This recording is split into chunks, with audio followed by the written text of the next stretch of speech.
Hello and welcome to the morning sports briefing on Saturday the 4th of April. Hi, I'm Paul and welcome to New Zealand Sport Radio. We are going to bring you up to date on all of the latest action to start your day the best way. On today's show we'll be talking about another football league that is kicking off this weekend. NRL players apparently are set to lose more money if the comp doesn't happen. There'll be an update on the women's tour, cricket tour to Sri Lanka, and also there's news from World Boxing as well. To kick us off, I'm going to pass you over to good-looking Stephen, who will take us through the football. Oh, it's already starting to stick. Good morning, everyone. Hope you're all doing well today. Football news coming your way around the world. Let's look at what we've got coming your way. The bickering ends for now in the A-League. The EPL try yet again to make a decision over wages. We've got a full round of matches starting in Belarus. But first, even more football that you might not have known about. We love the positive, so let's kick off with that. Yes, it is the Tajikistan Higher League, otherwise known as the Tajik League. This is what you got to get into. It kicks off this weekend, making it the second league in the world to be scheduled to run. And you can guarantee it's going to have the biggest following in its history as football fans around the globe chase any sort of action they can find. The Super Cup will be played today at about 5 p.m. local time, and it will be between last year's National Cup and league champions. Let's get this pronunciation. Istoklal and the silver medalists from the league, Kujand. There we go. 100% nailed those pronunciations. The Super League, the Super Cup, and the opening round of the Championship, which will feature 3 matches on Sunday and 2 on Wednesday. Bizarre scheduling there. They'll both be held behind closed doors without fans in order to protect the public health. But you can still watch it and you still get your football fix on and make your life just that little bit better when you're sitting at home. Speaking of plenty of football to watch, a juicy full round of matches will also be taking place in the Belarusian Premier League this weekend. So make sure you've picked your team before it gets underway. The round will consist of 2 matches on Saturday, 4 on Sunday, and then the remaining 2 games will be on Monday. Now, here's where the action really gets good. The round kicks off. Stephen, your team is in action. Your last place, Gorodaya, is on the road to second last place, Belshina. Now, the only difference between these two sides is that Belshina have actually scored a goal. So, sorry about that, Stephen. You're not teams not looking too good at all. They're both on 0 points. They're both winless. And if you want a spectacle, maybe you should give this one a miss. Following that, it's my 4th place, unbeaten FC Torpedo, who are looking to rocket their way up the table. 3 wins in a row is what they're looking for. And they kick off the season when they hit the road and take on the winless Dynamo Minsk, who are down in 13th, so it's looking pretty good for the Torpedo. On Sunday, Ashwin's 5th place, Dino Bresk, will take on the cheer of the home fans when they host 10th place Savia. Just 1 point separates 2 sides, so it should be an interesting match up there. And then finally, Paul's team, the 6th place Sluts, are on the road also, and they're travelling to face 3rd place and unbeaten Ishlok on Monday. So Minsk are the team that are currently occupying 1st place in the league due to their superior goal record, but we'll have full results coming your way as they happen over the weekend. That's 14 matches of football for you all, 14 games when we're in lockdown, so you've got no excuse to be bored at all. Moving into more not so exciting stuff of football, its EPL clubs have had their 3rd emergency meeting over 3 weeks this week, or this Friday. Could it be? Have they made a decision? Well, it took nearly 4 hours, but they almost did it. Just about. They will consult their players tomorrow in another meeting over a 30% wage cut. They'll also donate £20 million it'll be, to the NHS. And they've still not given up on the season, but they admit it's not going to start at the beginning of May, and it will only be when it's safe to do so, whenever that will be, but they're not going to let it die just yet. Most clubs are still continuing to do the decision-making themselves prior to this announcement, and overnight before the meeting they had, Brighton was the latest club to make their call. Manager Graham Potter, as well as the club's chief executive and the technical director, have all taken pay cuts for the next 3 months. Finally, back in the A-League. Oh, this was a bit pathetic, wasn't it? The war of words and the empty threats between the A-League clubs and the PFA have come swiftly to an end, finally, with both sides claiming victory over the other. which is mad as it is, which says a lot about how this whole situation went down. And the agreement means that the PFA will not take legal steps over unpaid players. And that's a point to the clubs, yes, fair on them. And then they'll commence meetings, the clubs, next week to find a common ground between the players, the PFA, and pay issues.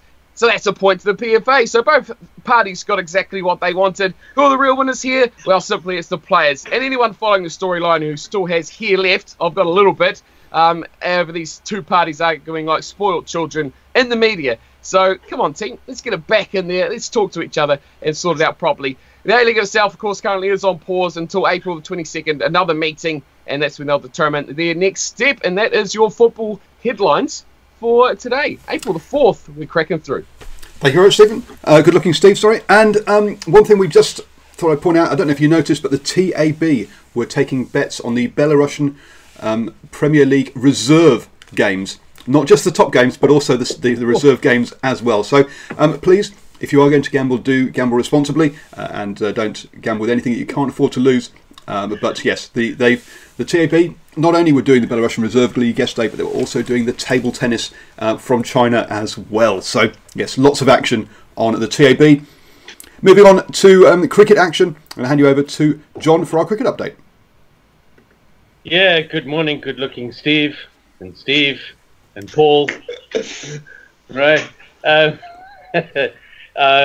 In these difficult times, we've had another tour that's been called off, as you would expect. So David White, New Zealand Cricket's chief executive, said that the ladies' tour of Sri Lanka, scheduled for later this month, has been called off. At the same time, the epic tour of the Northern Hemisphere that was being undertaken by the Black Caps, that's the tour of Ireland, Scotland, Netherlands, and the West Indies in June and July. Of course, that's what you would do if you're going to go to Ireland. You go to Netherlands and the West Indies. I don't know why not England, but anyway, there we go. So that appears most unlikely. I don't think we've heard a lesser understatement since Mrs. Lincoln said the play was disappointing. So, guys, I'm going to hand back to you. But before I do, good-looking Steve, did you say Kazakhstan and the team was Kazant? No, something along those lines. Well, I really do believe this is a league to avoid, simply because every time you say the name of the Kazakhstan, you might be spreading COVID-19, but also you want to be very careful when you say the name of Kazant. It's a D, not a T. So technically it would be Kujand. Kujand. Is it? But you're still spitting everywhere. Yes. Okay, well, I'm glad it's not Kajant, because really, that could really go badly wrong. Back to you, Paul. Thank you very much, John. And I'm going to hand you over to Steve, who is going to take us through today's birthdays. Oh, thank you, guys, and good morning to everybody. Today we'll highlight Roger Gould, 62 today, the former Wallaby fullback who was capped 25 times between 1980 and 1987. He was a very big part of that Wallaby resurgence during the late 70s and, of course, into the 80s. Born today, 4th of April, 1957. We head across to the other code. Kevin Locke, former New Zealand Warrior, 30 years old today. Played 88 games for the Warriors, 6 for the New Zealand Māoris, and he turned out on 8 occasions for the New Zealand Kiwis. Born this day, 4th of April, 1989 in Auckland. And we've left one of our ladies for last. Andrea Hewitt is a New Zealand triathlete who was placed third at the 2009 ITU World Championships and competed at the 2008 Summer Olympics, 2012 and the 2016 Olympics. 37 years old today. She was born on this day, 4th of April, 1982. Happy birthday to all of them. Moving on to rugby news. Colin Mansgrave, the Crusaders CEO, gave an interview yesterday where he mentioned that maybe size wasn't such a good thing coming into this. He said that the Highlanders are a bit smaller than us, and so hence a 20-30% pay cut for them wouldn't be enough for the Crusaders. The Crusaders might have to go as far as 40%, and that redundancies are potentially on the table. His main concern was what effect this might have over a number of years for the Crusaders, because he says, look, we've got a lot of very good people here doing some very good work. We wouldn't want to do permanent damage to the franchise. So hopefully they'll be able to avoid that. The other big news of the day was that a Fox newspaper reported that a Fox employee might be replacing Raelene Castle as the CEO of Australian Rugby.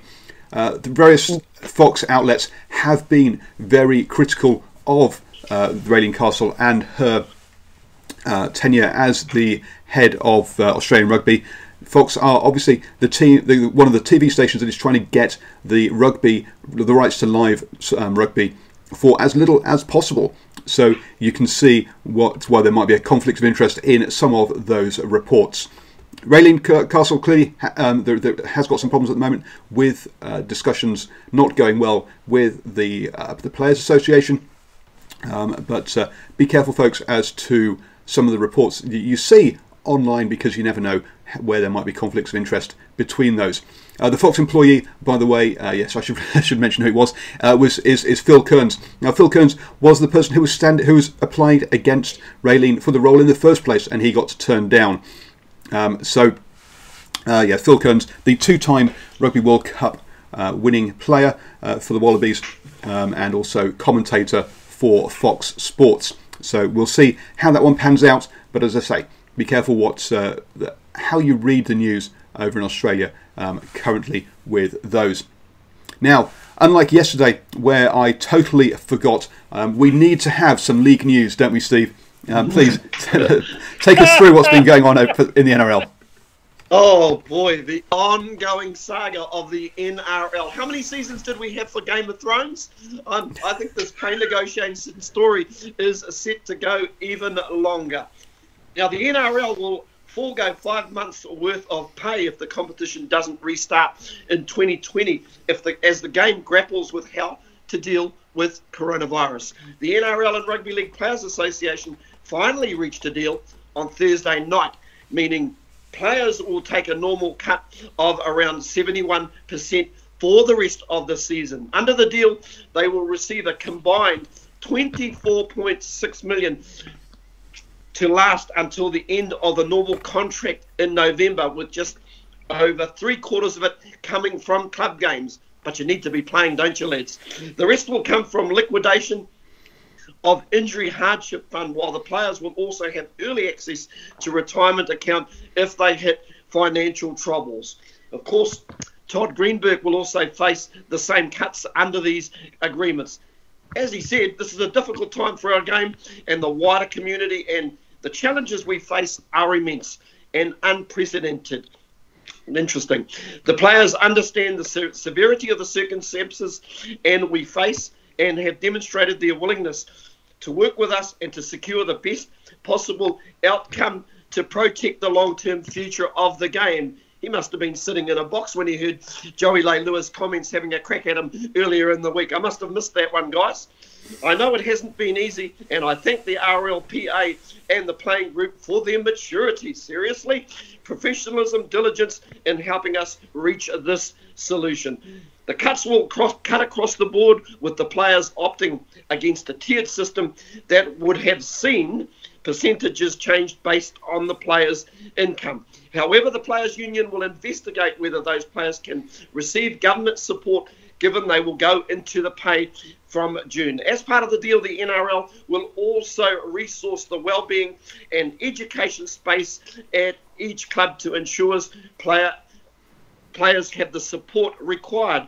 Very, very interesting times in the NRL and their pay negotiations. Now, just to our second story, which is quite an interesting story, guys, because I just thought for a moment there that the NRL might be joining up with NASA, the National Aeronautics and Space Administration, in this story, because the NRL Chief Executive Todd Greenberg has declared there are no bad ideas, as Project Apollo explores every radical plan possible to get rugby league the season up and running. I think that means launched, guys. Fresh from negotiating a new payment plan with the Rugby League Players Association this week. The NRL executives are now diving into revolutionary concept to be ready for the start of the season. In a mission likened to putting a man on the moon, the Games Innovation Committee has been asked with generating seemingly impossible ideas as a reality television show housing players in a bubble and the NRL Island. Perhaps they can find an antidote for coronavirus while they're doing that as well, guys. That's the league news for this morning. Thank you very much, Steve. Moving into the general sports news, we have a correction from yesterday. So, yeah, Corrections Corner. Thank you very much for pointing this out, Tom Rowland on Twitter. That when I was talking about the NASCAR esports audience of 900,000 people, that it was actually the largest audience in US history. That pales into insignificance compared to the League of Legends World Championship final in 2019 that got an audience of 3.95 million. But that has a large Chinese and Korean based audience. So, yeah, Corrections Corner. Thank you very much for pointing that out, Tom. That error that we mentioned, that I mentioned yesterday.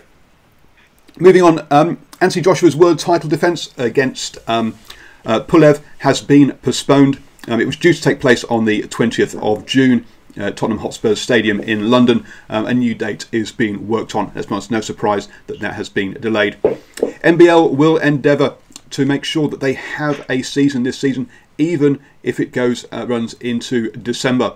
Nelson said that while 2020 is important to us, equally we've started working on 2021 and beyond.